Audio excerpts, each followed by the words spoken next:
پیارے بچوں، کیسے ہیں آپ سب؟ مجھے امید ہے آپ سب خیریت سے ہوں گے۔ آئیے سنتے ہیں نئی حرف کہانی۔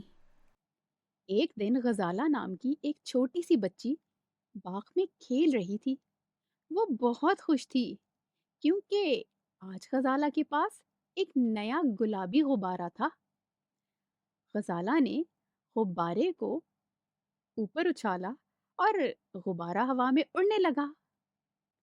غزالہ نے خوشی سے تالیاں بجائیں اور کہا، واہ! میرا غبارہ کتنی خوبصورتی سے اڑ رہا ہے۔ غزالہ نے غبارے کے ساتھ خوب کھیلا، کبھی اسے نیچے گرایا، کبھی اسے اوپر اچھالا اور غبارہ ہوا میں غوطے کھانے لگا اور غزالہ اس کے ساتھ کھیلتی رہی۔ پھر اچانک غبارہ درخت کی ایک شاخ میں پھنس گیا۔ غزالہ تھوڑی سی پریشان ہو گئی اور بولی، اوہ! میرا غبارہ تو پھنس گیا ہے۔ اسی وقت ایک ننھی چڑیا وہاں آئی اور غزالہ کی مدد کرنے کے لیے شاخ کو چونچ سے ہلایا۔